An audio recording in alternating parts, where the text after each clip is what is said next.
tiene que aportar el interconductismo en el ámbito educativo? Es el nombre de la presente ponencia. Esto es un trabajo elaborado por Delgado Sánchez Ulises, Martínez Flores Fernanda Gabriela y Flores Dublán Zuli Aide.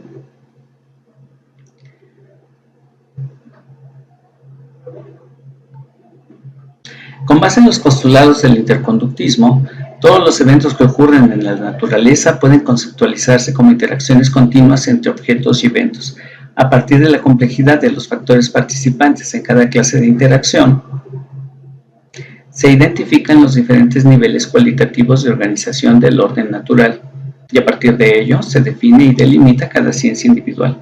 Constituidas las ciencias, la explicación de los eventos de los cuales se ocupa cada una reside exclusivamente en los factores presentes en el nivel analítico que le corresponde, nunca fuera de este. Por ejemplo, las causas de los eventos químicos no están en los fenómenos que estudia la física, ni las causas de los eventos psicológicos están en los eventos biológicos o alguna clase de tejido orgánico. De no respetarse este postulado, toda explicación tentativa llegaría tarde o temprano a la física subatómica. Cada ciencia puede interactuar con otras ciencias sin que ello represente la pérdida de su identidad y de la lógica de sus explicaciones, como sucede en el caso de las multidisciplinas. Por ejemplo, la psicobiología es una multidisciplina en la que interactúan dos ciencias, la psicología y la biología. Concretamente, para solucionar un problema planteado desde la psicología, los métodos que se emplean son de la biología. Existen otras interacciones más complejas entre las ciencias que son denominadas como interdisciplinarias y transdisciplinarias. En el primer caso, se refiere a la función de varias ciencias básicas con el objetivo de crear un nuevo objeto de estudio, generalmente de carácter tecnológico, por ejemplo, la medicina. En el segundo caso, se trascienden y disuelven las fronteras disciplinares con el objetivo de alcanzar una comprensión altamente generalizada y o transversal de una amplia gama de fenómenos naturales, al margen del nivel de organización de la realidad en que éstas se ubiquen. Es el caso de la lógica y la matemática. Otro tipo de interacción insistentemente señalada por Cantor es la que ocurre entre la ciencia y las instituciones culturales de las cuales ha emergido como práctica especializada. Estas interacciones son mínimas en el caso de las ciencias consolidadas. Por ejemplo, la física cuántica no tiene correspondencias con el sentido común, pero en el caso de las disciplinas en consolidación, la presencia de las instituciones culturales es especialmente invasiva y perjudicial. En ocasiones, un criterio que se aplica para valorar el grado de consolidación de una ciencia recae en sus posibilidades de aplicación y derivación tecnológica. Aun cuando la historia demuestra que la relación ciencia-tecnología no es lineal, los casos en los que se identifica la dependencia de la tecnología respecto al desarrollo de la ciencia básica son tomados como indicador de consolidación. En la mayoría de las ocasiones, lo que se puede verificar es una intensa comunicación entre la ciencia básica y las tecnologías asociadas. Pero en el caso de la psicología y en su largo proceso hacia la consolidación, esta comunicación puede ser relativamente independiente. Y en el último siglo, el presente siglo, se ha agudizado esta situación con la sustitución de la investigación básica por la investigación neurocientífica y la incorporación de tecnologías etnográficas en el área de ejercicio profesional, en varias áreas de ejercicio profesional con el beneplácito de las universidades. La ciencia de la psicología postula que la conducta psicológica de cualquier organismo humano o de otras especies se construye progresivamente como un continuo de interacciones cuyo componente crítico es la coordinación recíproca y simultánea de las funciones de las acciones del organismo, las funciones de los eventos estimulantes del ambiente y los factores históricos y situacionales que influyen en la probabilidad de que cada interacción tome valores cuantitativos y cualitativos únicos. En este contexto, orientarse diferencialmente hacia un estímulo sonoro, como mirar un objeto y manipularlo, así también mantener el equilibrio corporal y caminar, escuchar, hablar, leer, escribir y hablarse a sí mismo, son segmentos del continuo de interacción funcional del individuo que se aíslan con propósitos de análisis científico.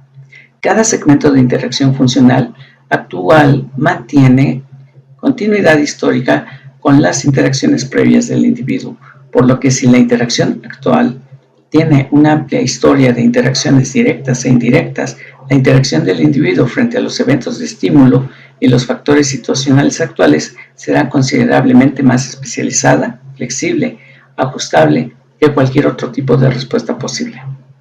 Una porción importante de la interacción psicológica humana se organiza a partir del uso de convenciones y normas para la convivencia, el intercambio y el orden colectivo.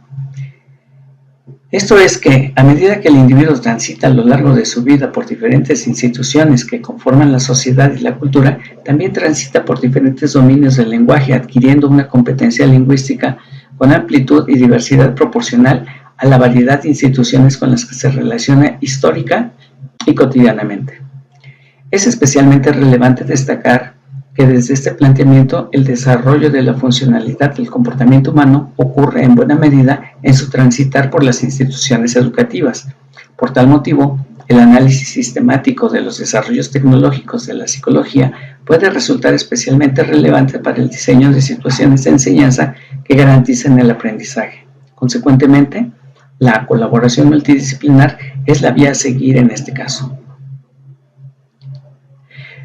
Hayes y Friedin, congruentemente con el pensamiento kantoriano, conciben como escenario de aplicación teórica a la reflexión conceptual en torno a la lógica de la construcción de la teoría psicológica acerca de las interacciones con eventos aparentes, las interacciones lingüísticas, la memoria, el sí mismo, los sentimientos, el desarrollo humano, los valores familiares y la moralidad. Esto se comprende a partir de que los planteamientos kantorianos no son una teoría psicológica en sí mismos, sino que constituyen los lineamientos para la construcción de una teoría psicológica, considerando los fenómenos sustantivos que le corresponde analizar a la psicología. Los conceptos tecnológicos derivables del trabajo conceptual y empírico dentro de estas áreas de aplicación teórica guardan continuidad y congruencia con los mismos fundamentos. Por tal motivo, abren posibilidades importantes a la comunicación entre las áreas básicas y aplicadas, fluida y sin necesidad de traducción, dado que emplean la misma lógica conceptual. Es menester aclarar que el empleo directo de los conceptos teóricos en los ámbitos aplicados no es posible, ya que dichos conceptos son sintéticos, es decir, son abstracciones que captan lo regular o general de los eventos estudiados y en consecuencia su uso respecto a acontecimientos singulares o únicos sería un sinsentido. Los conceptos tecnológicos deben cumplir con una síntesis nueva entre los conceptos sintéticos de la ciencia básica y los términos desde los cuales se refieren los problemas bajo estudio en el ámbito aplicado. Desde esta lógica, la psicología educativa, en tanto derivación tecnológica de la psicología, tiene el compromiso de extender los principios empíricos de la ciencia de la psicología hacia situaciones particulares escolares. Asimismo, debe de auxiliarse de las tecnologías que convergen en la práctica educativa y de generar modelos e instrumentos propios. En el ámbito educativo se aceptan varios compromisos y supuestos necesarios para que el acto educativo tenga lugar. Algunos de estos son: concebir a la enseñanza como un proceso interactivo, evaluar los aprendizajes con referencia a criterios y estándares objetivos, reducir al máximo la repetición de los contenidos temáticos para impulsar el aprendizaje y no solo la memorización. Pese a que parecen establecer un terreno firme estos planteamientos, cada uno de ellos abre un amplísimo y empantanante abanico de interpretaciones, epistemologías, teorías y metodologías. Coincidir en que el acto educativo es un proceso interactivo no dice absolutamente nada, debido a que el término interacción tiene múltiples significados que varían apuntando a múltiples aspectos de la enseñanza o del aprendizaje. Lo mismo pasa con relación al concepto de aprendizaje, cuyo significado se hace tan difuso que abarca desde mirar un evento hasta participar en tareas gamificadoras con criterios poco claros. Esto mismo dificulta, naturalmente, las posibilidades de tener indicadores precisos y confiables sobre el aprendizaje logrado y las herramientas más eficaces para evaluarlo objetivamente. El interés por reducir las interacciones memorísticas y fortalecer las interacciones de aprendizaje dentro del aula no difiere de los puntos anteriores. Este objetivo es el que sostiene que la visión interactiva folclórica de lo que acontece en el aula, pues bueno, permanezca, ¿no? En muchas ocasiones esta interactividad se reduce a la comunicación verbal entre alumnos y profesores. Si bien es cierto que buena parte de la práctica educativa otorga a la comunicación el lugar del pilar fundamental de la educación, en la práctica no se restringe a ello. El concepto de discurso didáctico puede ayudar a comprender esta confusión y a diluirla. En congruencia con los planteamientos interconductuales y los conceptos de la teoría de la conducta, Ribes ha propuesto que la práctica educativa puede ser modelada como un discurso didáctico. Las interacciones susceptibles de identificarse como discurso didáctico deben cumplir con varios requisitos. 1. Todo lo que acontece en el aula es interacción de algún nivel de complejidad. Esto es que en el aula hay necesariamente interacciones físicas, químicas, ecológicas, psicológicas y sociales. El discurso didáctico es continuo con todas las interacciones y es copresente con las interacciones individuales no lingüísticas, sociales no lingüísticas, comunicativas y conceptuales. 3. El discurso didáctico siempre requiere de un mínimo de competencia comunicativa, pero no se reduce a esta, por lo que el análisis de la interacción comunicativa en el aula es banal. 4. En el discurso didáctico, al igual que en los segmentos comunicativos, participan al menos dos individuos que desempeñan funciones interactivas recíprocas, complementarias y simétricas con respecto a un evento sobre el cual se configura la interacción didáctica. 5. Quien cumple el rol de enseñante debe dominar aquello que enseña para poder conducir a los estudiantes a un determinado logro, independientemente de las rutas por las cuales se llega a esto. 6.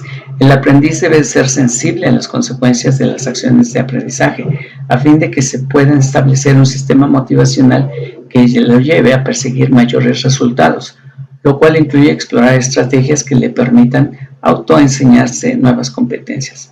El discurso didáctico constituye un modelo tecnológico que auspicia el análisis científico sistemático de los eventos que tienen lugar en el acto educativo y de esa manera dialogar con otras disciplinas con base en conceptos propios, no en nociones, con una base de datos y no en especulaciones. El discurso didáctico como modelo de acto educativo permite el análisis episódico de las interacciones dentro del aula, por lo cual la segmentación analítica de todos y cada uno de los problemas presentes en dichos ámbitos puede ser ubicada con respecto a las relaciones con otros eventos contemporáneos, simultáneos o sucesivos, ubicando las relaciones funcionales que les subyacen. Mediante el análisis funcional se evita la práctica de suponer que los problemas en este ámbito están ubicados en una persona, ya sea el estudiante o el profesor. La práctica que al profesional de la psicología le corresponde de acuerdo con este modelo es observar, analizar, modelar las interacciones que actualmente ocurren, modelar las interacciones que deben cambiarse y establecer a partir de ello, instruir a los profesores, alumnos y padres en el empleo de los instrumentos y otros recursos técnicos que les permitan modificar sus comportamientos tangiblemente.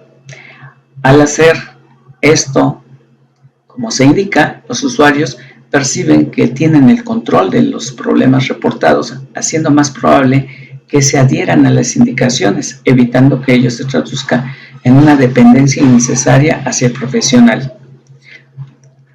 El énfasis en las interacciones psicológicas, ya sea a partir de acciones o disposiciones de comportamiento, ofrece alternativas raramente exploradas en este ámbito, tan fuertemente dominado por la sustancialización de procesos y la cosificación de las capacidades psicológicas, ya sea en la mente, el cerebro, la personalidad o la inteligencia. El modelo del discurso didáctico, aun cuando planteado a fines de la década de los 80, cuenta con pocos desarrolladores que de manera continuada influyen en la comunidad psicológica. Esta desventaja sociológica es muy grande al considerar el gran número de profesionales adheridos a las concepciones tradicionales del acto educativo. Las amenazas. La más grande amenaza, más allá de la falta de profesionales capacitados en este modelo de análisis del acto educativo, son las políticas que impactan y delinean la educación